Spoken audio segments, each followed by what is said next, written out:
The shuttle landed on Prime just as the twin suns began to set. Park stood at the window and watched the orange light spread across the military base below. Everything looked sharp and dangerous.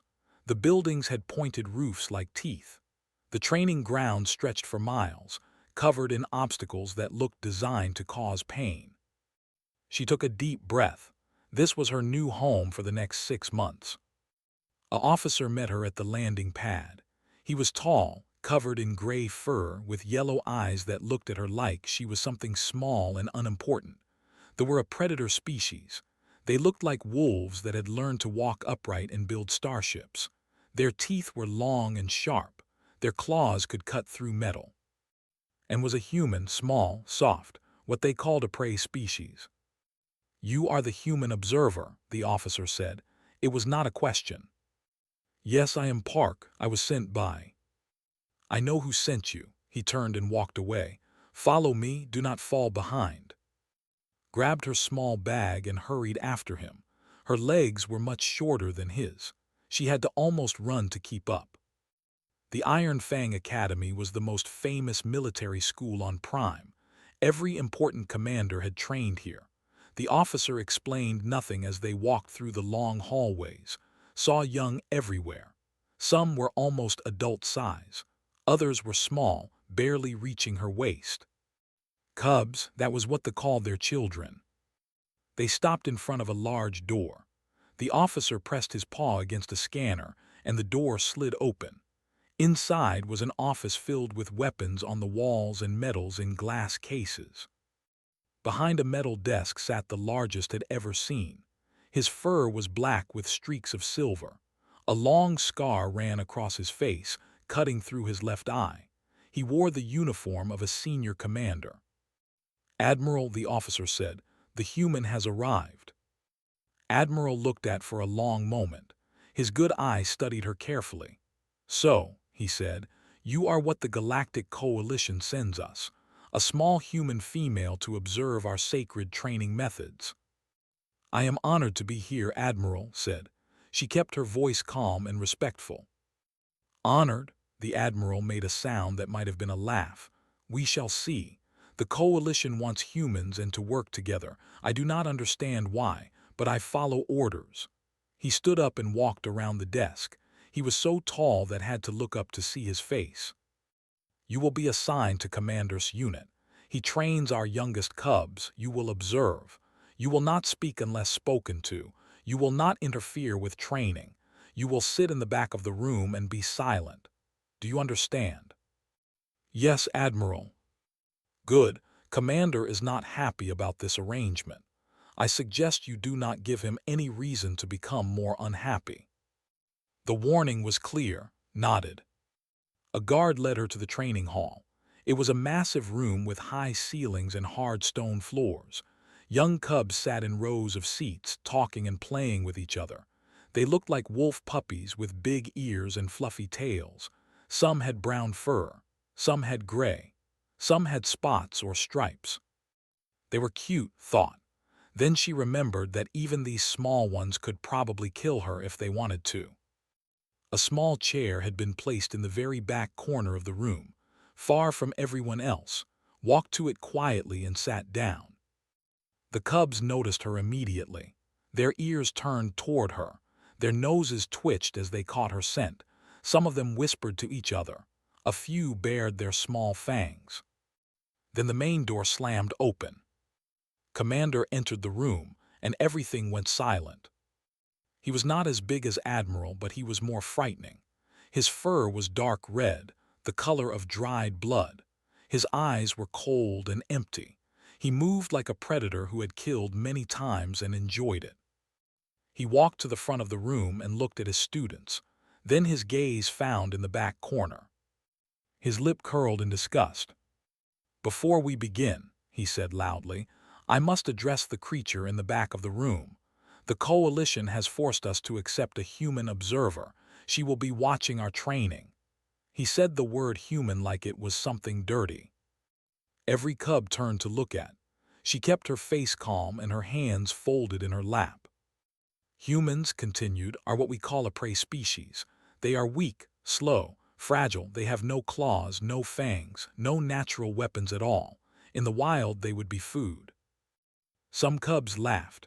Others looked curious. One small cub in the front row, the smallest of all with light brown fur and a bent ear, just stared at with wide eyes. Today's lesson, announced, is about recognizing weakness, and we have a perfect example right here. For the next hour taught his cubs about prey species. He used humans as his main example. He talked about how soft their skin was, how easily their bones broke, how slowly they ran. He described humans as cowards who survived only by hiding and running away. Listen to every word. She did not react. She did not move. She kept her hands folded and her breathing steady. Inside, she felt a cold anger, but she had been warned. She could not give any reason to remove her. When the lesson ended, the cubs rushed out to their next activity, left without looking at again. Soon the room was empty. Stayed in her chair. She was not sure where she was supposed to go. Then she noticed she was not alone. The small cub with the bent ear had stayed behind. He was limping toward the door, moving slowly. His back left leg was hurt. Each step made him wince in pain. None of the other cubs had waited for him. None of the instructors had noticed his injury. Reached into her pocket. She always carried small candies with her. It was a human habit. She pulled one out, wrapped in bright paper, and held it up. "Little one," she said softly. The cub froze. He turned to look at her with fear in his eyes. Smiled gently. She placed the candy on the ground and slid it toward him. Then she pulled her hand back and waited. The cub looked at the candy. He looked at the door. For a long moment, nothing happened. Then slowly he limped forward. He sniffed the candy carefully. His tail moved just a little, one small wag. He grabbed the candy in his mouth and ran away as fast as his injured leg would allow. Watched him go. She did not know his name. She did not know what had hurt his leg, but she made a quiet promise to herself. She would find out, and she would help.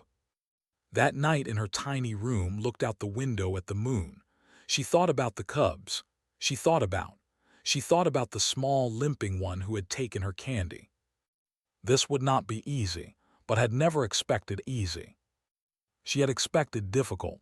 She had expected lonely. She had expected to be hated. What she had not expected was the look in that small cub's eyes, the look of someone who had never been shown kindness before. Closed her eyes and smiled. Tomorrow she would sit in the back row again. She would be silent. She would not interfere. But she would watch, and she would wait, and when the time was right, she would show these predator children something they had never seen before. She would show them what humans were really made of. Days passed at the Iron Fang Academy. Each morning, walked to the training hall and sat in her small chair in the back corner. Each morning, Commander ignored her like she was not there. Each morning, the cubs trained. The training was hard, too hard thought for such young children. Made them run until they collapsed. He made them fight each other until blood was drawn. He made them stand in the cold rain without shelter to build what he called mental strength. The cubs never complained. They had been taught that complaining was weakness. Weakness was not allowed. Watched everything. She could not speak, she could not interfere, but she could see. She saw things the instructors did not notice, or maybe things they chose not to notice. She saw the small cub with the bent ear. She learned his name was Talon, limping worse every day. His injury was not healing, it was getting worse. She saw a female cub named Myra fall badly during a climbing exercise. Myra pretended she was fine, but noticed she started favoring her left paw after that. She saw a big aggressive cub named Go Hungry day after day. The older cub stole his food, and he was too proud to tell anyone.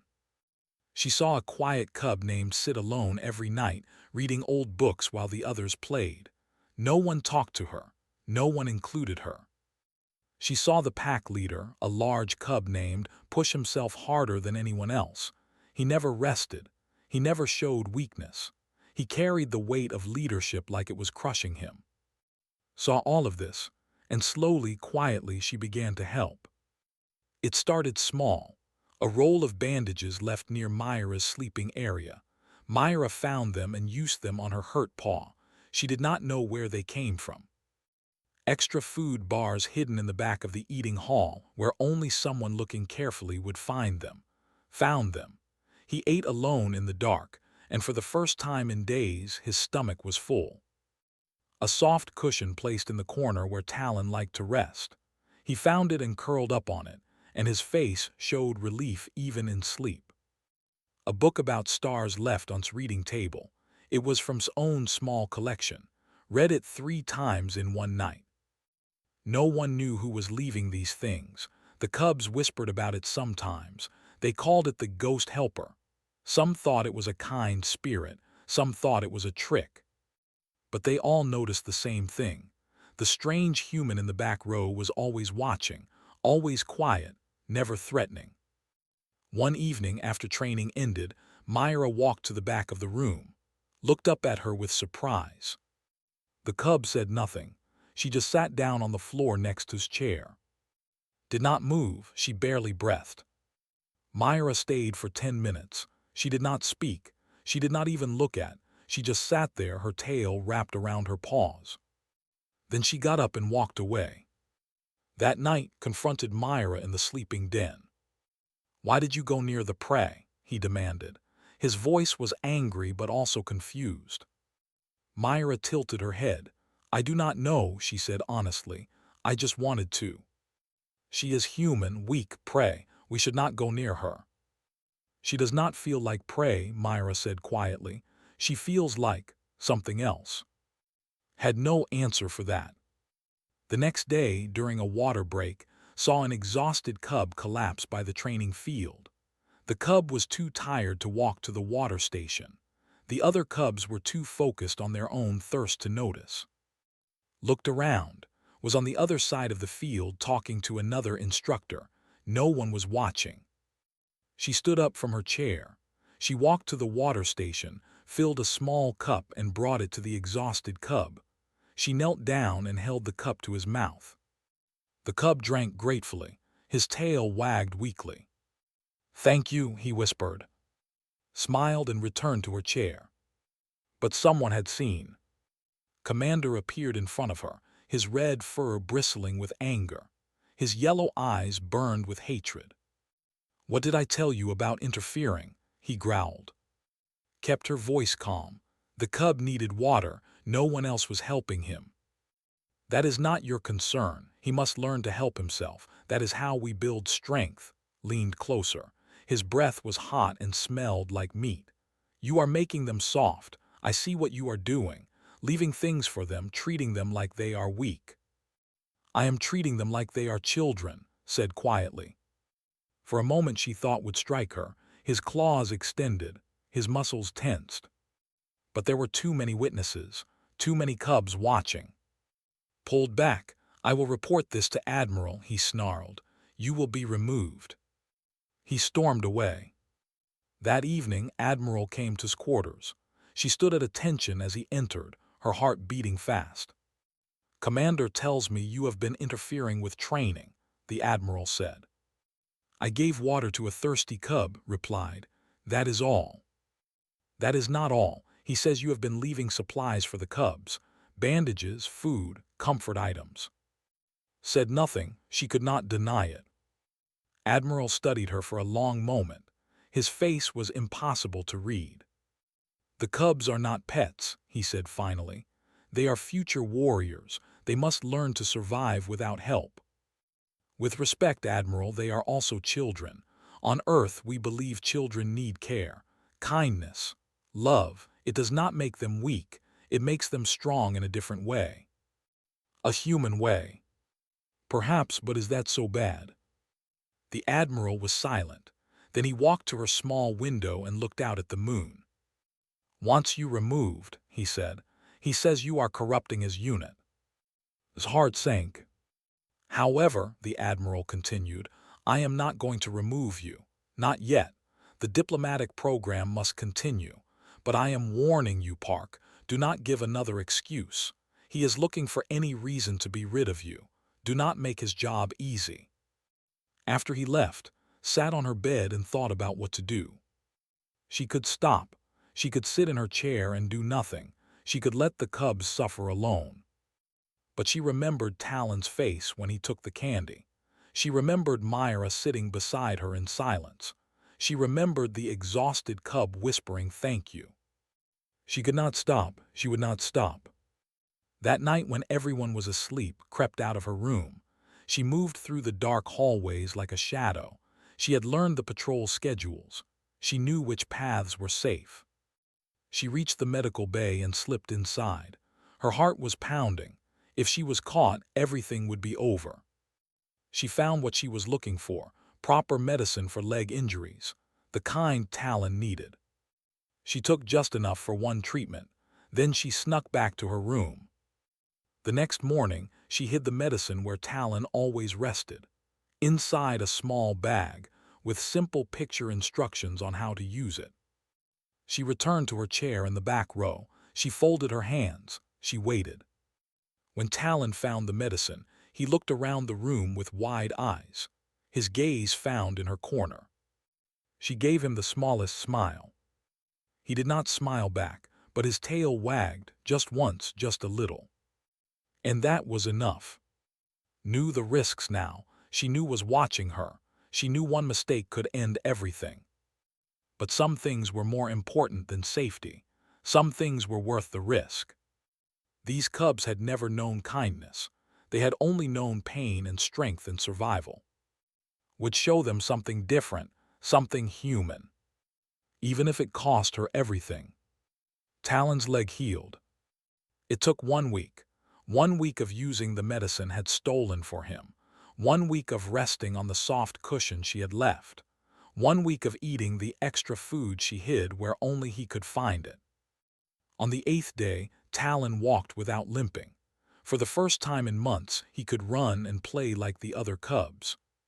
He knew who had helped him. He had always known. After that, Talon started following everywhere. Not close, not obvious, but wherever she went, he was somewhere nearby. When she sat in her chair, he sat in the seat closest to the back. When she walked to the eating hall, he walked the same path a few minutes later. Commander did not notice.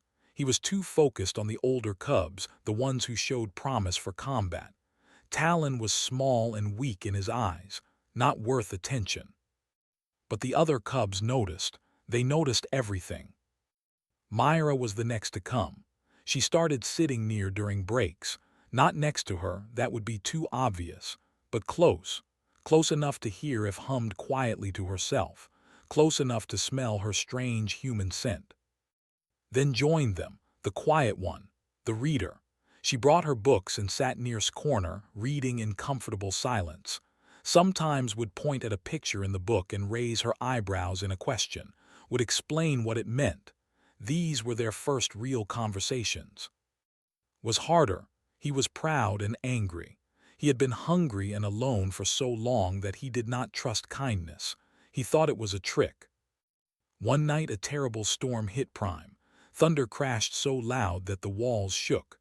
Lightning turned the sky white. There were predators, but their instincts feared loud noises. It was an ancient fear from a time when thunder meant danger. Adult had learned to control this fear. Cubs had not. Most cubs huddled together in the sleeping den, whimpering and shaking, but was not with them. He was too proud to show fear in front of others. Found him hiding alone in a storage room. He was pressed into a corner, his whole body trembling. His teeth were clenched tight to stop them from chattering. He saw and growled, "Go away, pray, I do not need your help." Thunder crashed again, flinched and made a small sound of terror. Did not leave. She walked over and sat down beside him, not touching, just close. "When I was small," she said softly, "I was also scared of thunder. My mother would hold me and sing until the storm passed." "I am not small," growled. "I am not scared." Another crash. He pressed himself harder into the corner. Did not argue with him, she just started humming. It was a simple human song, something her mother had sung to her long ago. The melody was soft and slow, like waves on a quiet beach. His trembling slowly stopped. His breathing became calmer. His tight muscles relaxed. He did not say thank you. He did not even look at her. But when he finally fell asleep, his head was resting against her arm. After that night, never called her meat or prey again. He still pretended not to like her. He still acted tough and angry. But when walked by, he always nodded. Just once. Just a little. The pack was changing. Watched it happen with confusion and frustration. He was the leader. He was supposed to protect his pack, guide his pack, make decisions for his pack. But his pack was drifting toward a human. Why? He finally asked her one day. It was after training. The other cubs had left, was still in her chair, watching the empty room, stood in front of her, blocking her path. Why what? She asked. Why do you help us? You are prey, we are predators, we could kill you easily, we could tear you apart in seconds. He bared his small fangs. Are you not afraid? Looked at him calmly. Yes, she said. You could kill me. You probably could tear me apart even at your age. Your claws are sharp. Your teeth are strong. I am soft and slow. Seemed surprised by her honesty. But continued, you have not killed me. You have not even hurt me. Do you know why? Did not answer. Because you are not just predators, said. You are also children. Children who have never been shown gentleness. Never been told that it is okay to be tired. Never been allowed to be weak, even for a moment. She smiled sadly. That is a hard way to grow up. It makes us strong, said, but his voice was uncertain. Does it, or does it just make you alone? Stared at her. His yellow eyes were full of emotions he did not understand. On Earth, said, we believe that real strength comes from being able to be weak with people you trust. We call those people family. We have pack, said. Pack is not the same as family. Pack follows the strongest. Pack obeys rules. Family loves you even when you are not strong. Family catches you when you fall. She reached out slowly, giving him time to pull away. He did not. Her small human hand touched his furry head between his pointed ears. I know you are tired, she said gently. I know being the leader is heavy. You do not have to carry it alone. Something changed in his eyes. The suspicion faded. The anger melted. He did not say anything. He just sat down beside her chair, the way Myra did, the way Talon did, the way all of them did now. The last cub had joined her. Commander saw all of this. He stood in the doorway, hidden in shadows, and watched his pack leader sit beside a human like a pet. His red fur stood up with rage. His claws dug into the stone wall, leaving deep scratches. The cubs were supposed to be warriors, cold, hard, ruthless. That was the way, that was the path to strength. But this human was ruining everything. She was making them soft, making them care about feelings instead of power, making them forget what they were. Predators, killers, conquerors. Not pets, not children, not family. Had tried to get rid of her the proper way. He had reported her to Admiral, but the Admiral had refused to remove her. Politics, diplomacy, coalition rules. Fine, if the proper way did not work, would use another way. He would show the cubs what humans really were, weak, breakable prey. He would remind them of their true nature. And if the human got hurt in the process, well, that would be a valuable lesson too. That night sent a message to Admiral. He requested permission to hold a special demonstration for his unit, a lesson about identifying weakness in enemy species. Admiral approved the request without reading the details. Smiled in the darkness. Tomorrow everything would change. Tomorrow the cubs would remember who they were. And the human would remember her place. The training hall was full when arrived that morning. All the cubs were there, sitting in their usual seats, but something felt different. The air was heavy, tense. Commander stood at the front of the room. He was smiling. Had never seen him smile before. It made her stomach feel cold. Today, announced, we have a special lesson. We will learn about identifying weakness in our enemies. The cubs looked at each other with confusion. They had studied this topic many times before. But today, continued, we will have a live demonstration. His yellow eyes found in the back row. Human, come forward. His heart began to beat faster. She looked at the cubs around her. Myra's ears were flat against her head. Talon's tail was tucked between his legs. His body was stiff and alert. She stood up slowly and walked to the front of the room. Each step felt like walking toward danger, but she kept her face calm. She would not show fear. Not to. She stopped in the center of the training hall. The stone floor was cold under her feet. The high ceiling made her feel very small. Began to circle her like a predator circling trapped prey. Look at this creature, he said to his students. This is what the Galactic Coalition calls our ally. This is what they send to our sacred academy. He laughed, but there was no humor in it. Humans are weak, he continued. Let us examine why. He grabbed his arm and held it up. His grip was tight enough to hurt. Look at this skin. Thin, soft, no fur for protection, no scales, just bare flesh that cuts and bleeds easily. He released her arm. There were red marks where his claws had pressed. Look at these hands. He grabbed her wrist and spread her fingers. No claws, these tiny things cannot tear through anything, cannot climb, cannot fight. He dropped her hand and moved to her face. Look at these teeth. He grabbed her jaw and forced her mouth open. Flat, dull, these teeth cannot bite through meat, cannot tear through bone, cannot kill. Felt anger building inside her, but she stayed still. She stayed silent. And the speed, said. He let go of her and stepped back. Show me your speed, human. Try to dodge this. He swiped at her with his claws extended. Fast, so fast. Tried to move. She was not fast enough. His claws caught her arm. 3 lines of red appeared on her skin. Blood began to flow. Pain sharp and hot. The cubs gasped. Talon made a small cry.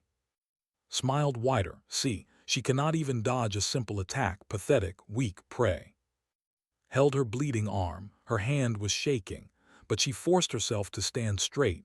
She would not fall. She would not cry. On the battlefield, continued, you will meet many species. Some will be strong, some will be fast, some will be dangerous. He turned to look at his students. But some will be like this human, soft, fragile, easy to kill. He turned back to. It is important that you learn to recognize prey when you see it, and more importantly, he raised his hand, claws extended. You must learn that prey does not deserve your respect, your pity, your kindness. He looked directly at the cubs in the back rows, at Myra, at Talon, at... Some of you have been confused lately. Some of you have forgotten what you are. You are predators. You are warriors. His voice became cold and hard. You are not pets. You are not children, and you do not make friends with prey. He turned back to. His arm was still raised. His claws gleamed in the light. Let me remind you what happens to prey. He swung at her face. Closed her eyes. She could not dodge. She could not run. All she could do was wait for the pain. But the pain never came. Instead, she heard a sound, a young voice filled with rage. No. She opened her eyes. Had slammed into from the side. His small body was pressed against the commander's arm, pushing it away from. His teeth were bared. His eyes were wild. Do not touch her, snarled. For a moment everyone was frozen. The cubs, the instructors, even himself. Then Myra moved. She ran forward and stood in front of her body between the human and the commander. Then Talon, his healed leg carrying him faster than ever. 5 cubs, small cubs, children. They formed a wall between and commander. Move, growled. Move now or face punishment. No, said. His voice was shaking but strong. She is prey, she is nothing. Why do you protect her? She is not prey, Myra said. She is pack. She is family, Talon added quietly. His face twisted with anger. You stupid cubs, you have been corrupted by this human. You have forgotten your training, your duty, your nature. He reached for, meaning to throw him aside. He never got the chance. Attacked first, he lunged its leg and bit down hard. His small teeth sank into flesh. Roared with pain and surprise, he tried to shake off. But then Myra was on his other leg and on his back, and Talon on his arm. And went for his throat. They were cubs, small, young, not fully trained, but there were 5 of them, and they were fighting with something had never taught them. They were fighting with love. Fell to the ground. The cubs were all over him, biting and scratching. Not to kill, they were too young to know how to kill, but enough to hurt, enough to stop him. Get them off, screamed, help me. Other instructors rushed forward. It took 4 of them to pull the cubs away. Even then, the cubs kept fighting, kept trying to get back to. His muzzle was red with blood, his blood. He tried to kill her, shouted. He tried to kill her. The room was chaos, cubs screaming, instructors shouting, bleeding on the ground, his throat torn but not deeply, his legs covered in bite marks. In the middle of it all stood still. Her arm was still bleeding, her body was still shaking. But she was looking at the cubs, her pack. They had chosen her. They had risked everything to protect her. 5 small predator children had attacked their own commander to save a prey species. Guards arrived. They restrained the cubs with metal chains. The cubs snarled and fought, but they were too small to break free. Got to his feet slowly. Blood dripped from his neck, his legs, his arms. His face was twisted with rage and humiliation. Traitors, he spat. You are all traitors. You attacked your commander. You will be punished, expelled, imprisoned. His eyes found, and you did this. You poisoned their minds. Said nothing. There was nothing to say. Admiral arrived. His face was stone as he looked at the scene. The bleeding commander, the chained cubs, the wounded human. What happened here? He demanded. Started talking immediately. His version of events. The human had interfered with training. The cubs had been corrupted. They had attacked him without reason. But there were cameras in the training hall. Cameras that recorded everything. Admiral would see the truth. And the truth would change everything. The medical bay was quiet except for the soft beeping of machines. Sat on a white bed while a doctor wrapped bandages around her wounded arm. The cuts were not deep. They would heal without scars. But scars were not what worried her. The cubs, she said to the doctor, where are they? What will happen to them? The doctor did not answer. He finished the bandages and left without a word. Was alone. She thought about his face when he attacked, the fear, the determination, the absolute refusal to let anyone hurt her. She thought about Talon, the smallest one, the one with the bent ear and the bad leg. He had been so scared when they first met. Now he had fought a grown warrior. For her, they had all fought for her. And now they might be punished for it, expelled, imprisoned, or worse. The door opened. Admiral walked in. Stood up quickly. Admiral, please, the cubs, they were only protecting me. They are children, they should not be punished for. Sit down, Admiral said. His voice was calm but firm. Sat, her heart was beating so hard she could feel it in her throat. Admiral pulled up a chair and sat across from her. His face was impossible to read. I have watched the recordings from the training hall, he said. All of them, not just today, every day since you arrived. Felt cold. He had seen everything, the bandages, the food, the medicine. You broke many rules, the Admiral continued. You interfered with training, you stole supplies, you formed emotional bonds with military students. He paused. Commander was right about all of this. Lowered her head. I know, I accept whatever punishment. However, Admiral interrupted, also broke rules. He deliberately attacked an unarmed coalition diplomat. He tried to cause serious injury, perhaps death, to make a point to children. He used his position to abuse his power. Looked up.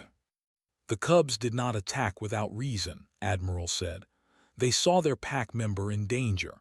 They responded the way any pack would respond. They protected their own. But said they would be punished. Has been arrested. His eyes went wide. Assaulting a coalition representative is a serious crime, Admiral explained. The diplomatic program exists to build trust between our species. Broke that trust, he will face trial for his actions. And the Cubs? Admiral was silent for a moment. Then, for the first time since had met him, he smiled. It was a small smile, barely visible through his fur, but it was real. The Cubs will not be punished, he said. They will be returned to training tomorrow with a new instructor. Tears filled his eyes. She could not stop them. Thank you, thank you. Admiral stood up. He walked to the window and looked out at the training grounds below. I have commanded many soldiers, he said quietly. I have seen many warriors. I have led battles across a dozen worlds. He turned to face. But I have never seen what I saw in that recording today. What do you mean? Those Cubs attacked their own commander, a grown warrior, a superior officer. They had no chance of winning. They knew they would be punished. They did it anyway. He shook his head slowly. Do you know how hard it is to make attack their own kind? We are pack animals. We obey hierarchy. We follow the strong. Then why did they do it? Because they love you. The words hung in the air. Love, Admiral repeated. It is not a word we use often in our military. We speak of loyalty, duty, honor, but love, he walked back to. You showed those Cubs something they had never experienced. Kindness without expectation, care without condition. You asked nothing from them, you just helped them. They are children, said simply. Children deserve kindness. Yes, they do. Admiral's voice was heavy with something that sounded almost like regret. Perhaps we forget that sometimes. He moved toward the door, then stopped. The Galactic Coalition talks about humans as a prey species. Weak, fragile, easy to break. He looked back at. They are wrong. You are not weak, Park. What you did here, earning the love of predator children, making them willing to die for you, that is the greatest kind of strength. After he left, sat alone for a long time, she cried a little. Then she laughed a little. Then she cried again. The next morning, she walked to the training hall. Her small chair was gone. In its place in the front row was a proper seat, a real seat, and around it 5 smaller seats had been arranged in a circle. The Cubs were already there, waiting for her. When she entered, they ran to her, all 5 of them. Myra pressed her head against hip. Talon grabbed her hand and held it tight, stood close, almost touching, tried to look tough but could not stop his tail from wagging. And stood in front of them all like a guardian, like a protector. We saved you a seat, he said. His voice was trying to be casual, but his eyes were bright with emotion. Laughed through fresh tears. I see that. She sat down in her new seat. The Cubs immediately surrounded her, filling the seats in their circle. Talon climbed up and sat on her lap, even though he was almost too big for it. She did not mind. The new instructor arrived. He was an older with gray fur and kind eyes. He looked at the scene, a human surrounded by 5 Cub bodyguards, and simply nodded. Good morning, class, he said. Let us begin. Training continued, but everything was different now. News of what happened spread across the academy, then across Prime, then across the coalition.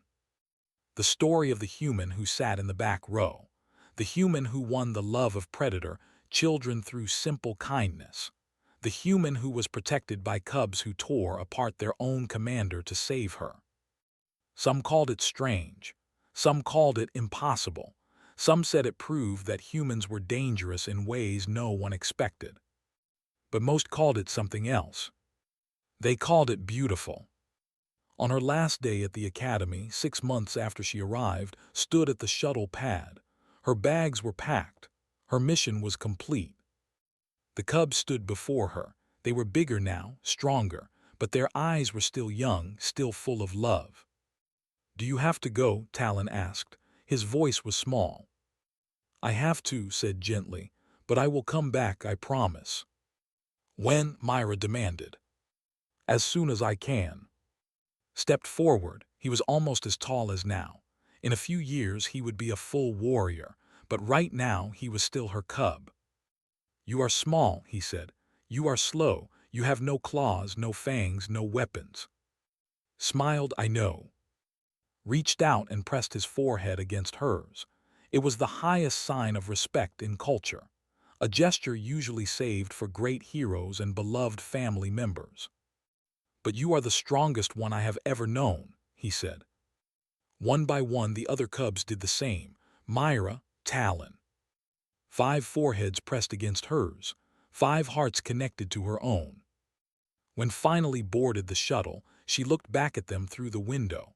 5 small figures waving at her. 5 cubs who had taught her more about strength than any training ever could. She waved back until she could not see them anymore. The galaxy was vast and full of dangers. There were predators and prey. There were wars and conflicts. There were species who would never understand each other, but knew something now, something important. True strength was not about claws or fangs or speed. It was not about power or size or ferocity. True strength was about love. And love, she had learned, could make even the smallest human stronger than any predator in the stars.